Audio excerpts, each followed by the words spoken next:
Olá! Vamos ao sexto e último vídeo da série Noções Básicas de Direito Processual Civil. Nesse vídeo eu vou falar com vocês sobre jurisprudência. Nós vamos começar falando sobre a obrigação que o juiz tem de julgar. O juiz, ele não tem a opção de escolher entre julgar ou não um processo. Quando o autor entra com a ação é distribuída. Ela entra no judiciário sem uma determinação de qual juiz vai julgar. Existem cidades que têm muitos juízes, existem cidades que têm poucos juízes e existem cidades que têm um juiz, de acordo ao tamanho da cidade. Então, nas cidades que têm mais de um juiz, o processo entra no judiciário através da petição inicial, que eu já expliquei para vocês, e ele é distribuído. Na distribuição é feito um rodízio, cada processo que entra vai, um processo que entra vai para o primeiro juiz da primeira vara que a gente fala, que é o cartório, lá onde o juiz trabalha. O segundo vai para o segundo cartório, o terceiro vai para o terceiro, o quarto vai para o quarto, depois o quinto volta, se tiver 4 juízes, o quinto vai para o primeiro, o sexto vai para o segundo, e assim vai, é um rodízio. Então, quando a gente entra com a ação, a gente não sabe qual será o juiz que vai julgar aquele processo. Quando o juiz recebe o processo, recebe aquele projeto de processo, vamos dizer assim, porque até que ele aceite aquele processo como juridicamente possível, o processo ainda não existe. Ele vai passar a existir a partir do momento que o juiz dá andamento, que o juiz faz o processo andar, que o juiz realiza atos dentro do processo. Então, quando ele recebe aquele processo, aquela petição inicial, ele vai ler a petição inicial e vai verificar se é um pedido juridicamente possível. Ou seja, se é um processo que pode existir. Existem coisas que não podem ser objeto de processo judicial. E não pode haver um processo judicial em relação àquilo. Por exemplo, dívida de jogo. Se você perde em jogo de azar e a pessoa que... se você ganha no jogo de azar e o perdedor não te paga, você não pode entrar com uma ação judicial cobrando dívida de jogo. É um exemplo de um pedido juridicamente impossível. Se o pedido for possível, o juiz dá início ao processo. Então, ele é obrigado a dar início ao processo. Ele não tem a opção de falar, não curti, não gostei desse processo aqui, não fui com a cara, não acho legal esse assunto, não vou julgar. Não, ele é obrigado. A não ser que ele seja suspeito ou impedido. Que o resultado das duas coisas é o mesmo, existem regras que determinam quando que é suspeição e quando que é impedimento, mas não vem ao caso aqui a gente entrar repetindo, estamos falando do básico, não precisamos entrar em detalhes tão profundos. Não vem ao caso, só serviria para confundir. Mas existem casos em que o juiz é impedido ou suspeito. A própria lei determina quais são esses casos. Por exemplo, se ele for amigo de uma das partes, ele tem que se declarar impedido ou suspeito para julgar aquele processo. Porque o juiz ele tem que ser imparcial. Imparcial significa que ele não vai ter preferência por uma das partes. Ele vai julgar de acordo à lei e de acordo ao entendimento dele, de acordo à apresentação de provas que foi realizada durante o processo, e não pela preferência dele por uma das partes. Se ele for amigo de uma das partes, parente de uma das partes, ele, por mais que ele queira, ele não vai conseguir ser imparcial. É natural que ele tenha uma tendência a favorecer aquela parte que é amiga dele. Então, num caso assim, ele não vai julgar. Mas em qualquer outro tipo de caso, pedido juridicamente possível e não tem suspeição e nem impedimento, ele vai ser obrigado a julgar. E aí, o que acontece? A lei não é perfeita. Sabemos muito bem disso, né?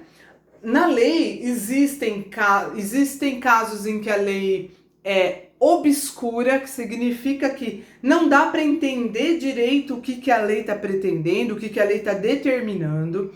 Existem casos em que a lei é falha no sentido de que falta falar sobre determinado assunto, e existem casos que nem existe a lei, porque a lei vai sendo criada pelo sistema legislativo, que são os deputados, deputados estaduais para leis estaduais, deputados federais para leis federais, senadores para leis federais, que envolvem todo o Brasil, né?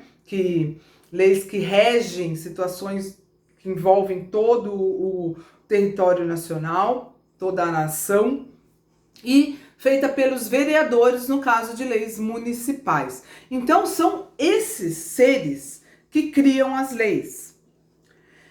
Eles não têm como adivinhar. Primeiro, às vezes acontece deles fazerem a lei e falharem nisso.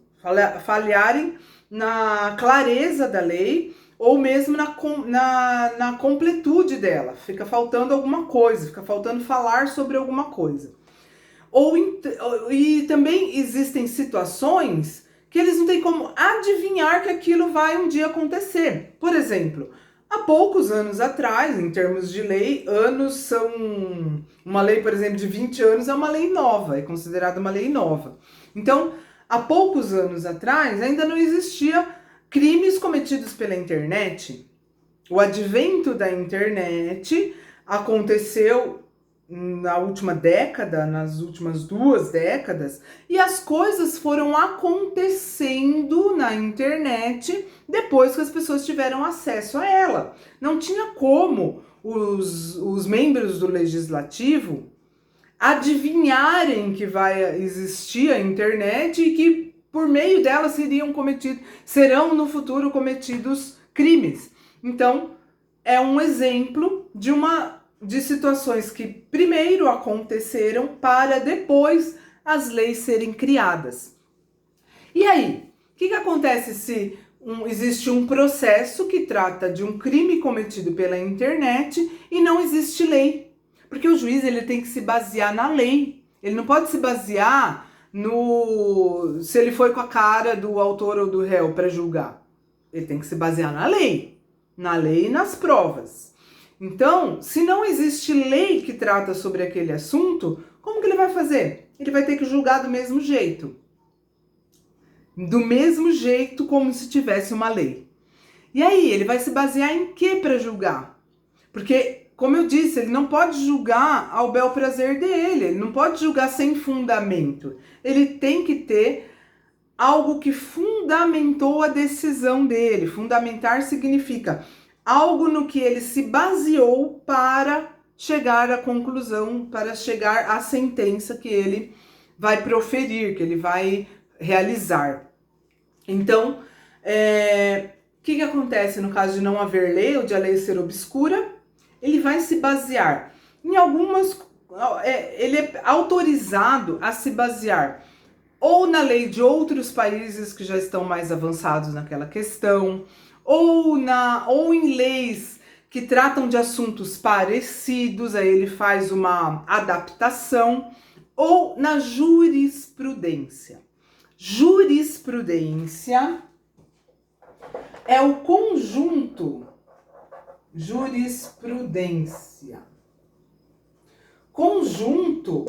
de julgados, de sentenças, de decisões judiciais anteriores. Então, ele vai verificar se existem outros processos anteriores que tratam daquele assunto sobre o qual ele está tratando nesse momento e que ele não sabe como decidir porque não existe a lei. Então, ele vai verificar como que outros juízes, antes dele, julgaram situações similares para ele se basear naquilo e julgar o processo atual em que ele está atuando. Isso é jurisprudência, um conjunto de decisões anteriores.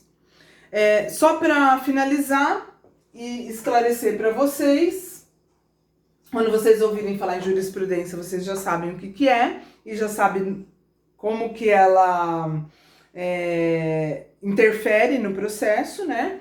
E só para finalizar, vou dizer para vocês aqui o seguinte, que na sentença, o juiz, ele tem que... Existe um tópico da sentença que é obrigatório, que se chama fundamentação. Fundamentação. Na fundamentação, o juiz ele é obrigado a fazer a fundamentação e é onde ele diz da onde que ele tirou essa decisão.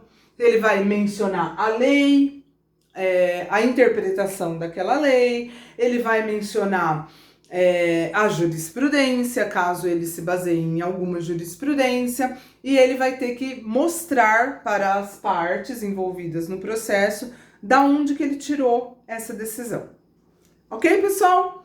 Espero que vocês tenham gostado, espero que tenha ficado claro. Eu estou à disposição para responder as dúvidas e à disposição também para gravar outros vídeos, caso vocês queiram solicitar algum assunto. Um beijão no coração de vocês e até a próxima!